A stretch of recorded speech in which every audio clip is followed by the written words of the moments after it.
This episode is sponsored by JDAQA Software Testing, your scalable solution for manual, automated, security, and performance testing. Check us out at jdaqa.com. And with that, let's get on with the show.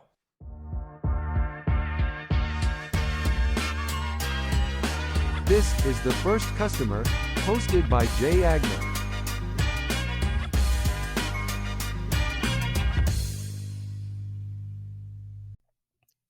Hi, everyone. Welcome to the First Customer Podcast. My name is Jay Agner. Today, I'm lucky enough to be joined by Sean Heberling. He's the CEO and founder of Marion Street Capital. Sean, how are you, buddy? Very well today. It's a beautiful fall September day.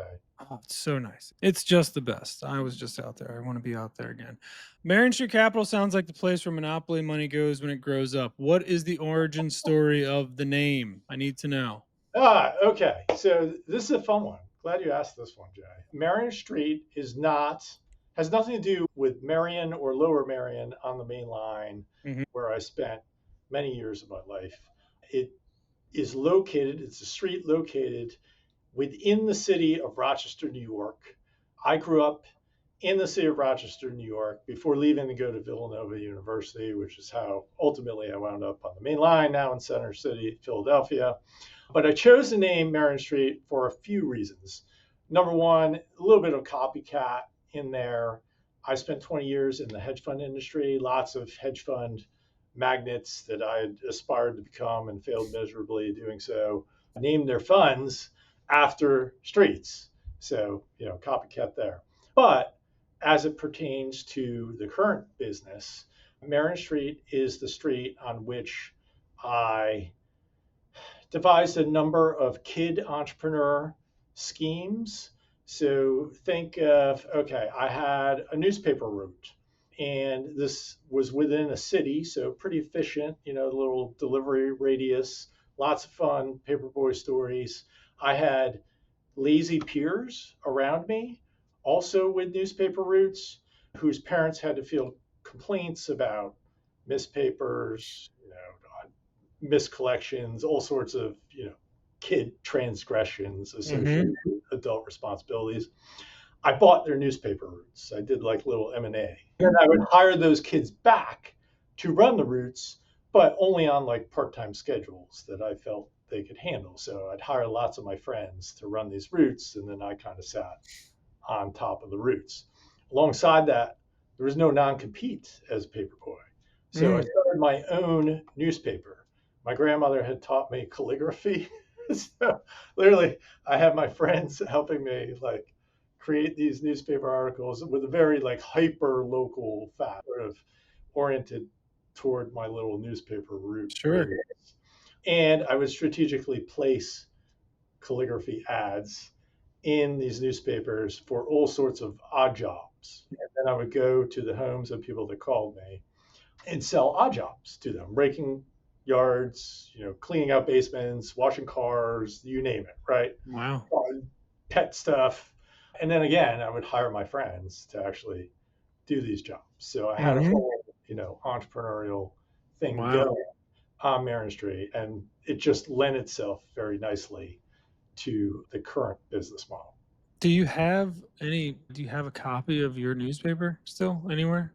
I'm sure my parents have one. He has to have one. I think they strategically sent me pictures of them at inopportune, embarrassing times. Good for them. Sounds like you have good parents.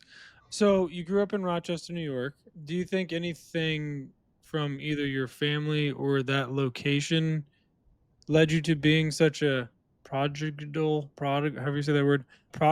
entrepreneur at that age? I mean, that seems pretty advanced for a kid to start thinking in that route. Where did you get that from? Yeah, so honestly, I feel like my poor parents felt as if they were cursed having a firstborn with these sort of innate tendencies. Honestly, I don't really think I got it from anywhere specific. I was just born with a certain amount of drive. We did grow up kind of poor. And so I remember feeling a fair amount of drive associated with, hey, all these other kids have these nice BMX bikes. I would like a BMX bike, but I sort of knew I was not appropriate to ask my parents to Right. fund the purchase. So everything was sort of motivated by how do I acquire this? Interesting. Okay. Well, I don't know if we've had anybody on. I mean, we've had the paper route story, but I don't remember like a paper route empire as a kid. That's pretty impressive. It was funny, Jay. I mean, I think I made more money from those years, specifically like 11 to 14, than I did all through high school. Certain, probably a little bit of college. I started a pressure washing business in college that printed money for a summer. But then I remember getting into my first compensation negotiation as a full time employee, my first job out of school. And I remember showing my direct supervisor a spreadsheet proving that I made more as a kid from my paper route per hour than I did working, this 80-hour a week job. Hmm. There's so much mystique around hedge fund stuff. Explain it like I'm five. Like, what did you do in that space, and just like demystify it a little bit and make it Yeah. more Okay. common So man. let's start from like the legal definition. Legally, there is no such thing as a hedge fund. What a hedge Okay. fund really is a loophole in a specific securities law that allows the general partner of an investment partnership to go out and solicit a certain number of limited partners who meet certain income and or net worth criteria to invest their money. That's basically Hmm. that is the legal definition of a hedge fund. Now, in practice, what that became is a whole series, ecosystem, financial architecture for investing rich people's assets into all sorts of different asset classes, public stocks, public bonds, technically probably real estate and private equity, though you don't usually hear those associated with the term hedge fund. Hedge fund is usually associated with securities traded through exchanges like Hmm. public stocks, public bonds, futures, maybe commodities, derivatives like credit default swaps, those sorts of things. But the overall objective of these things is to make their investment partners more money. Hmm. Okay. All right. I don't know if my 5-year-old would be able to follow that, but that's fine. I get it. I think I could. I mean, I'm not much higher than he is, but no, that's good. That makes sense. So wrap all that up into why, how, and when you started Marion Street. All right, so the how or the when, May 1 of 2019. The why is I left the hedge fund industry. It had matured. First, it became less lucrative for me. Then it just became not fun at all. And now there are maybe a dozen firms that kind of dominate the industry. Hmm. So I left and I started teaching college finance. I taught at my alma mater, Villanova, for 6 years, 4 years undergrad, 2 years grad. While I was teaching, a bunch of people in and around me suggested that I consider building a business from scratch. It's really something I never wanted to do because I thought I had better than an average inkling as to how hard it was. I Hmm. had purchased and turned around and sold a couple of businesses, but eventually the voices won out and I decided to give this a go. I tell people I made maybe 5 phone calls, and what the people on the other end of those phone calls made very clear to me was that they wanted somebody with my background to connect capital with companies that needed capital. Hmm. So that's the path on which I started treading. And I trial and errored a number of different business models, all kind of trying to solve typical broker dealer problem where a company that needs money goes to a broker dealer, says, "Hey, can you help raise this?" They say, "Sure, we're going to charge you, a percentage of the money we raise." And then either they raise some money or they raise no money. I don't think in any cases they raise all the money. There probably are a few of those that I just haven't seen. So we built a model that I felt represented a better probability of success. And we got some momentum with that. alongside that, we realized our biggest impediment to being able to successfully find capital for a company that needed it was its pace of revenue growth. So we spun up a product in conjunction with one of our clients who had built his career building sales organizations for SaaS companies. We spun up a service offering aimed at accelerating revenue for these companies to make them more investable. Hmm. Yeah, that's interesting. Well, we're talking today because I met one of your incredible team members, Andres. Shout out to Andres, just one of the nicest, most genuine dudes I've met. How did you build the team? When did you build the team? When did you go like, okay, this is something that like is have legs and like, when did it start to feel real, and when did you start to build that team? I got pretty lucky, so to speak, out of the gates. So, of those 5 phone calls I made, each of those 5 phone calls turned into 5 referrals. And pretty soon I had 2 paying clients right out of the gates, one of which transformed into a channel partner that probably sent us about $1 million worth of business Hmm. over the first 5 years.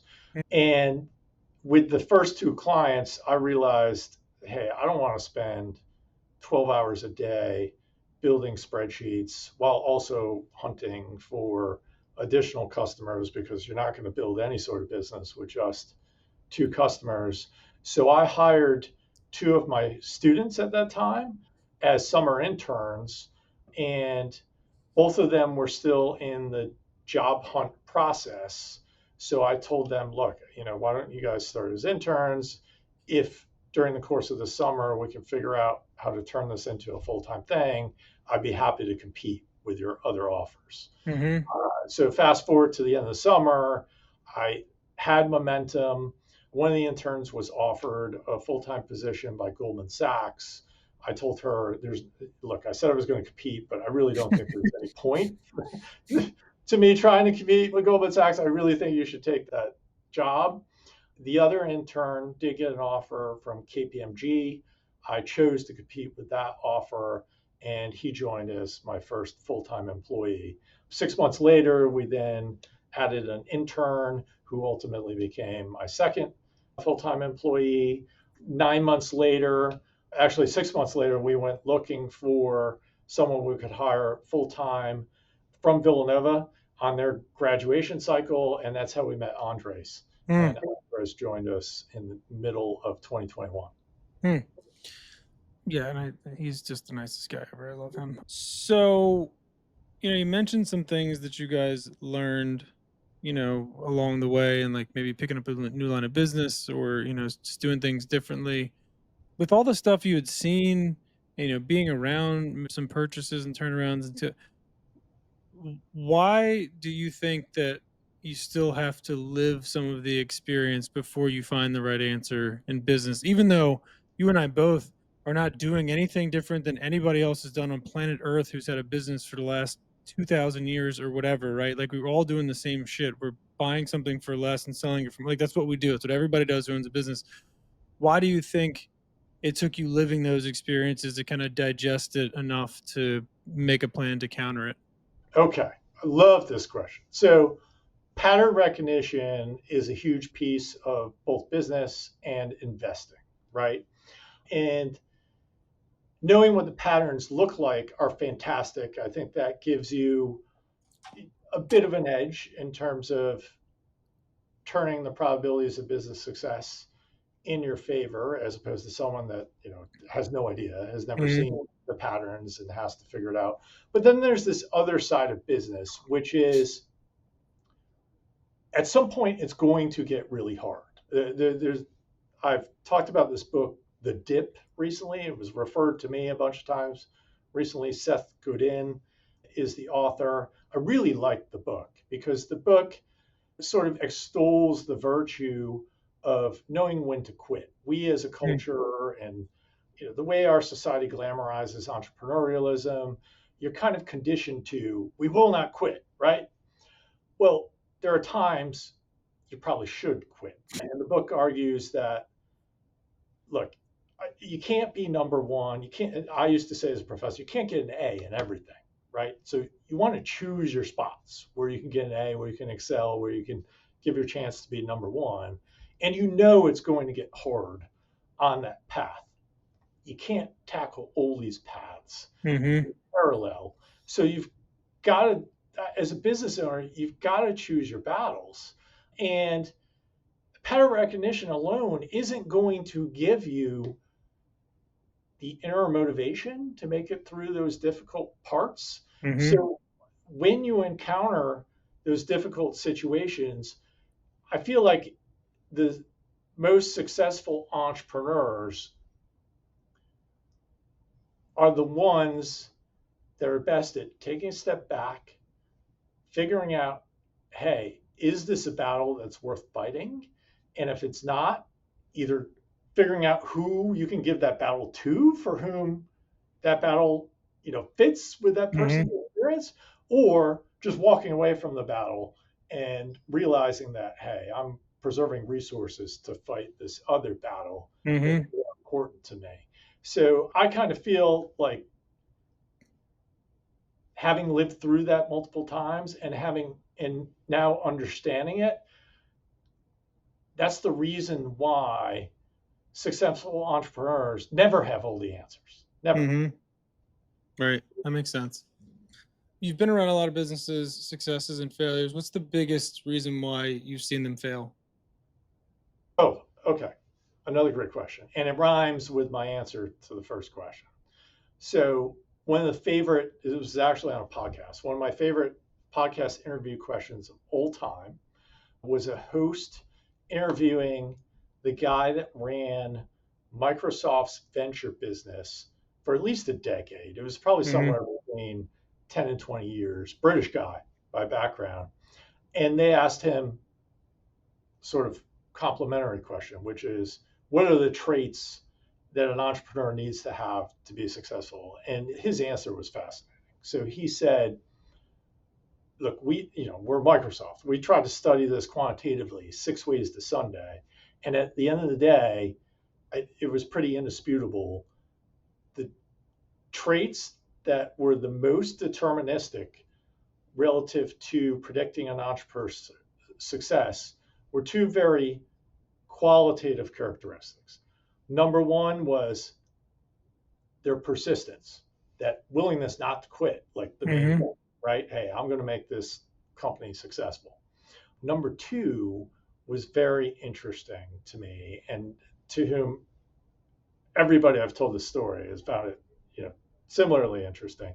Number two was the willingness to be ruthless when the situation called for it. So, there's times you have to cut staff. There's times you need to fire customers.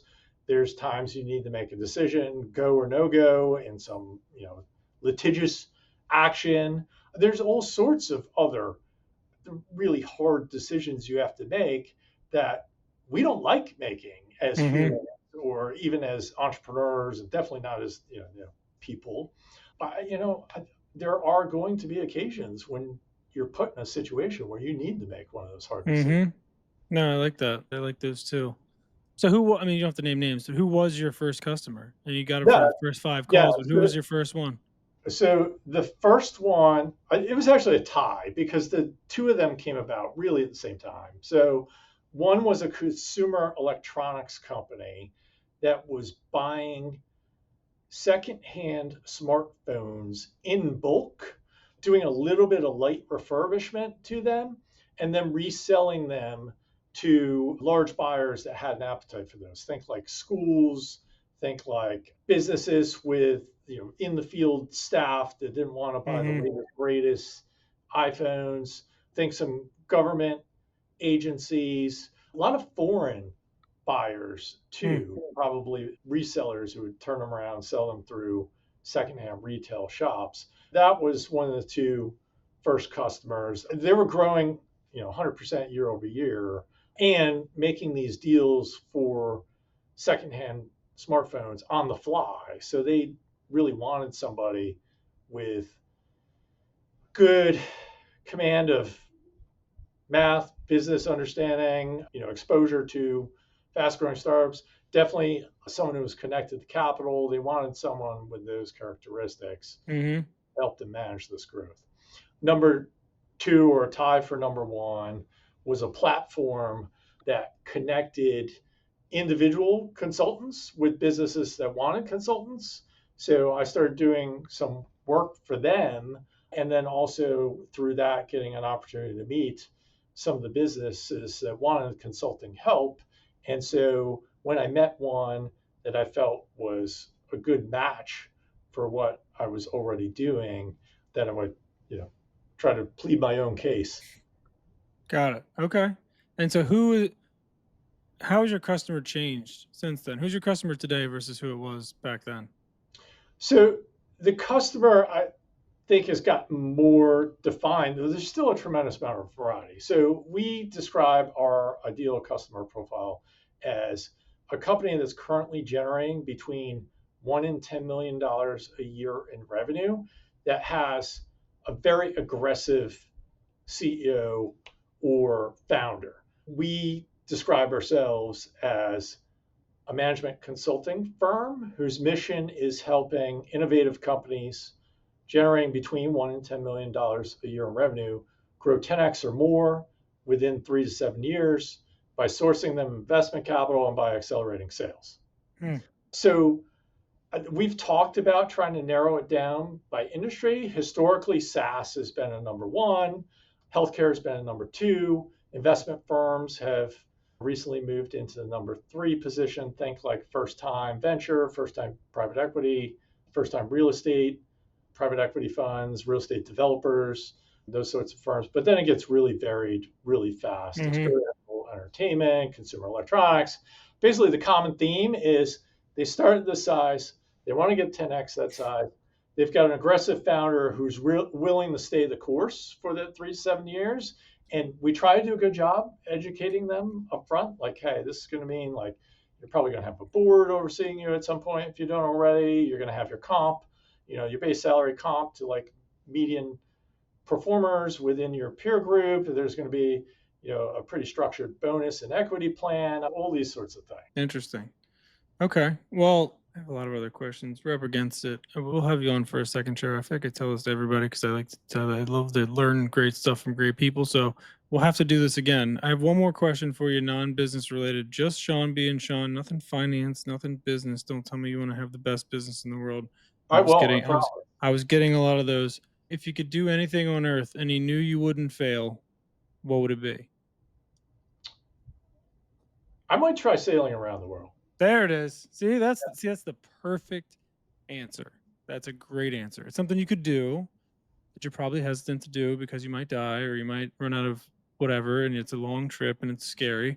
But in this scenario, you can't fail. So you get to do something you want to do. Have you sailed before? Are you a sailing guy? Yes, so I have sailed a number of times. I have not tried traversing an ocean. It's on the roadmap. Actually, what's on the roadmap the next 5 years is get myself into a position where I'm comfortable plunking down a fair amount of money for my own somewhat sizable sailboat that would be able to traverse any ocean. You got to wear that suit though. That's a sweet suit for a captain. Like that would be pretty sweet to see you on deck with the big old steering wheel. I could see that. All right, Sean, you're awesome. If there's anything that somebody heard today, they want to reach out to you directly, how do they get in touch with you? That's easy. So SEAN at Marion Street Capital, MARION streetcapital.com, or just go to the website. Super easy. There's a 888 number. There's contact me. You can easily submit that, marionstreetcapital.com. Beautiful. Well, Sean, you are an inspiration, my friend. I love the story. I think you were well on your way to. And I told you this. I think I told you the story on your podcast. But that guy Ben Albert from Rochester, New York, told me to own your backyard and kind of be the whatever. And so I took that and abstracted it to be the something of somewhere, right? And if you guys are on your way to being the management consulting firm, especially in the capital space in Philadelphia. So congratulations on that. Good luck on the journey. We'll be following along, and have a good rest of your week. We'll talk again soon. All right, thanks for being on, Sean. Sounds great, Jay. I enjoyed it. Appreciate you, brother. Thank you, man. See ya. Yep. Bye.